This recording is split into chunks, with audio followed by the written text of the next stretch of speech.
लखीमपुर खीरी धौरहरा विधानसभा क्षेत्र सिसैया चौराहे पर भाजपा बूथ अध्यक्ष सम्मेलन का आयोजन किया गया। आज की खास रिपोर्ट प्रधान संपादक सत्य प्रकाश मिश्रा के साथ। नमस्कार दोस्तों, आप देख रहे हैं सत्य का साथ चैलेंज संवाददाता सत्य प्रकाश मिश्रा के साथ। मैं आज लखीमपुर खीरी जिले के अंतर्गत 141 विधानसभा धौरहरा में पहुंचा हुआ है। यहाँ पर एक सिसैया चौराहे के पास जो है बूथ अध्यक्ष भाजपा बूथ अध्यक्ष सम्मेलन हुआ है, जिसमें मुख्य अतिथि श्रीमती जो है जयती श्रीवास्तव जी आई हुई हैं। मैं इनसे आज कुछ बात करता हूँ, कुछ बिंदुओं पर चर्चा करूँगा कि आगे की क्या रणनीति है, क्या ये बूथ अध्यक्ष सम्मेलन जो हुआ है ये चुनाव 2027 विधानसभा चुनाव की तैयारी है।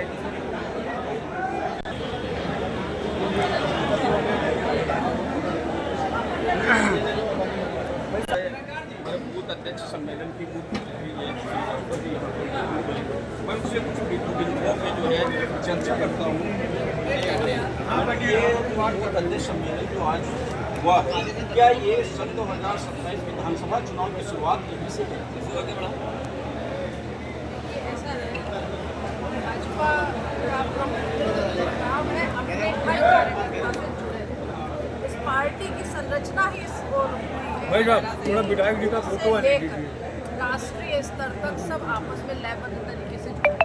और इस सम्मेलन का मुख्य उद्देश्य था कि हाँ, हमारे बूथ अध्यक्ष जो हैं उनके साथ हम एक बार मिलें, बैठें, संवाद करें, उनकी समस्याओं को समझें और उनको जो भी हमसे अपेक्षाएं हैं उसके हम करें।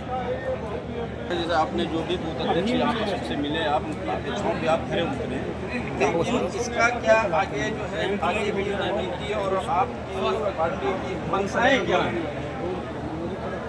हर पार्टी की मंशा है अपने आप को स्थापित रखने को, हर पार्टी की थोड़ा साइड रहा भैया, साइड रहा, अपना वर्चस्व बनाए रखने की भारतीय जनता पार्टी की मंशा है कि जितना वर्चस्व बना हुआ है उसको और निगल बढ़ाने की, और इस पद को उठाने के प्रयास में हम सफल होंगे। 2027 भारतीय जनता पार्टी का है, हम तीसरी बार प्रचंड बहुमत से सरकार बनाएंगे।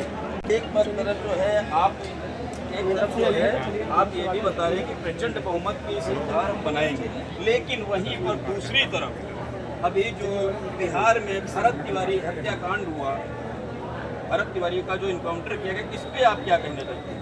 क्या वो इनकाउंटर जो है सही हुआ था या गलत किया गया? देखिए, ये जांच का विषय है, जांच हो रही है, इसमें जो भी सत्यता होगी नहीं मैडम, इसमें जांच का विषय बनता नहीं है, क्योंकि भरत तिवारी के ऊपर कोई आपराधिक मुकदमे नहीं थे, फिर भी उसका इनकाउंटर किया गया है। अगर हमारे देश का संविधान ये कहता है कि कोई भी अगर वो दोषी है तो उसकी चार्जशीट दाखिल की जाए, मुकदमा दर्ज किया जाए, पुलिस उसको पकड़ करके न्यायालय के समक्ष पेश करे, न्यायालय आदेश देगा, वो पुष्टि करेगा ये दोषी है या नहीं है। लेकिन ये नहीं होने के बावजूद उसका फुल इनकाउंटर किया गया है, इसमें जो है आप क्या कहना चाहती हैं? मैंने स्पष्ट किया कि ये जांच का विषय है कि ये क्यों हुआ, कैसे हुआ, किस परिस्थिति में हुआ, ये जांच का विषय है। जांच के बाद ही इसका स्पष्ट कारण समझ में आएगा और जो भी दोषी होंगे उनको सजा मिलेगी। आप जैसे बता रही हैं कि ये जांच का विषय, अगर ये जांच का विषय फिर पुलिस जो है वहाँ पर जिन्होंने इनकाउंटर किया तो उनको निलंबित क्यों किया गया? मैं आपसे कह तो रही, आप शायद मेरी बात को विशेष रूप से ध्यान नहीं दे रहे। मैंने स्पष्ट कहा ये जांच का विषय है, जो दोषी पाएगा उनको निलंबित कर दिया गया। तो सरकार ने त्वरित प्रभाव से निलंबित किया कि हाँ, जब तक कहीं वो जांच में कोई विवाद न उत्पन्न हो, जब निष्पक्षता की ओर सरकार अपने आप को अग्रसर हो, उसमें आप उसको स्पष्ट है कि जो भी निर्णय आएगा सही आएगा, उचित आएगा, न्याय। अच्छा, अभी जो एक मुद्दा और चल रहा है राम मंदिर चंदा चोरी, इस पे आप क्या कहना चाहते हैं? क्या चंदा चोरी वहाँ पर जो हुई है वो कुछ पार्टी के नेता कह रहे हैं कि ये गलत है, अफवाह उड़ाई गई है, चंदा चोरी नहीं हुई, लेकिन विपक्ष बराबर बोल रहा है कि चंदा चोरी हुई। उन चंदा चोरी जो दोषी भी तो वहाँ पर पकड़े गए हैं, उनके जो है क्या वो चंदा चोरी जो उन्होंने किया है वो सही किया या उनके ऊपर कार्रवाई हो रही है? क्या कार्रवाई हो रही है, बस ये आपसे विषय फिर वही आ जा रहा है कि उनके ऊपर एक गठित की गई है जांच कमेटी गठित है, जांच कमेटी अपना काम कर रही है। जांच कमेटी की रिपोर्ट आने दीजिए, उनका दूध पानी का पानी हो जाएगा। चंदा चोरी के भी बूथ अध्यक्ष सम्मेलन की विशिष्ट जो है मुख्य अतिथि जय श्रीवास्तव जी का यही कहना है कि हर बिंदु पे बात की जाए, उनका एक ही कहना है कि जांच चल रही है। बिहार भरत तिवारी हत्याकांड आज काफी दिन हो गए हैं। मैडम आज भी यही बता रही हैं कि जांच का विषय है, जांच चल रही है। पुलिस वाले वहां के जो इनकाउंटर में शामिल थे वो निलंबित हो गए। मैडम जांच पे अभी तक रुकी हुई है। चंदा चोरी हुई है, दोषी पकड़े गए हैं, लेकिन मैडम अभी भी जांच पे ही टिकी हुई है। मैडम ये बताइए, आप अभी कल की बात है, दिल्ली में जंतर मंतर पर जो पुलिस लाठियां चलाई, क्या वो सही था? क्या उनको लाठियां चलानी चाहिए थी?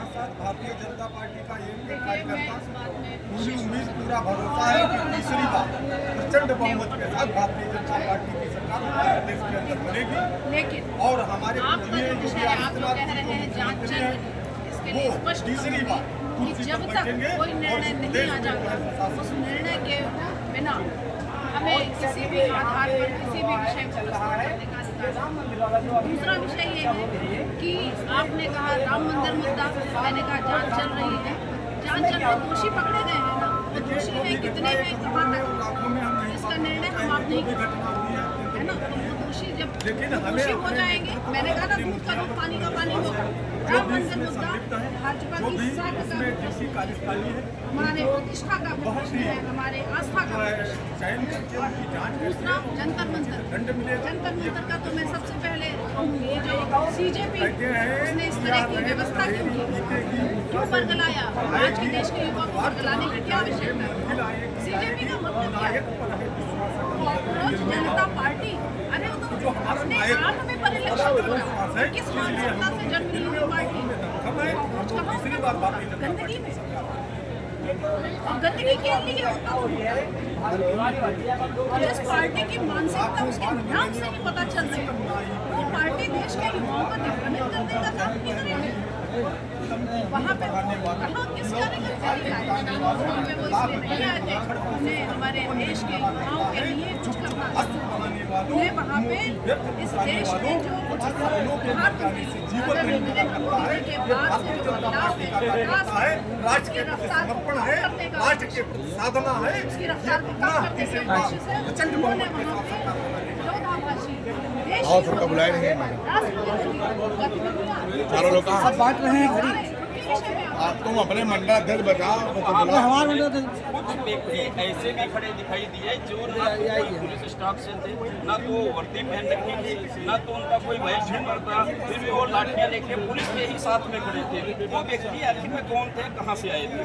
यदि मैं ये कहूँ कि वो व्यक्ति उन्होंने प्लांट कर दिया, हमारा बनेगा, तो उसका क्या उद्देश्य है? ठीक है, इसके बारे में हमें कोई जानकारी नहीं, उसके बारे में वक्तव्य नहीं। ठीक है, आपकी बात बिल्कुल सही, लेकिन कुछ पुलिसकर्मी वहाँ पर वर्दी में थे, लेकिन उनके बैच नंबर और नेम प्लेट नहीं थी।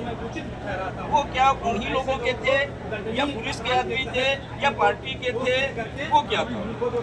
ये तो मुझसे लेकर पत्रकार बंधुओं नहीं, आपसे एक क्वेश्चन पूछा गया है कि जो पुलिस वाले, नहीं मैडम, ये क्वेश्चन मैंने आप पूछा है कि कुछ पुलिसकर्मी वहाँ पर ऐसे खड़े थे जिनकी नेम प्लेट नहीं थी, बैच नंबर भी नहीं था, वर्दी पहने हुए थे, लाठियाँ ले रहे थे, लाठियों से मारा भी है। वो लोग कौन थे?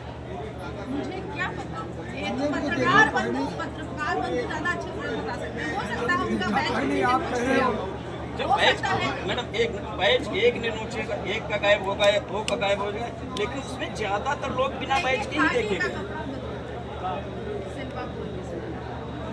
नहीं तो उसके लिए भी पुलिस भी साथ में थी वहाँ पर, तो पुलिस को रोकना चाहिए था, पुलिस को देखना चाहिए कि ये लोग भाई कहाँ से आ गए हैं। ये भी काम तो पुलिस का काम था, ये कर सकती थी पुलिस ने, लेकिन वहाँ दिल्ली पुलिस ने ऐसा क्यों नहीं किया? तो ये प्रशासन की गलतियाँ वहाँ पे देख रहे हैं, वहाँ पे उन सभी गलतियों के विषय में जाँच बिठाई जाएगी, उन सभी गलतियों को दृष्टिगत रख कर ही कोई निर्णय लिया जाएगा, और जो भी दोषी होगी सजा मिलेगी, दोषी वक्त से नहीं जाएगा, सजा मिलेगी। मैडम का कहना है जंतर मंतर पे जो भी वहाँ कल हुआ था, पुलिस वालों ने जो वहाँ पे लाठियाँ चार्ज की है, उसके संबंध में भी जांच होगी, जांच टीम गठित की जाएगी, जो दोषी होंगे उनके खिलाफ कठोर कार्रवाई की जाएगी। जो वहाँ पर पुलिसकर्मी बिना बैच के लाठी चलाते नजर आए, उनके पर भी मैडम का कहना है कि उन लोगों के ऊपर भी जांच बिठा करके कानूनी कार्रवाई की जाएगी। धन्यवाद दोस्तों, आगे आपको इसी तरह से खबरें दिखाते रहेंगे।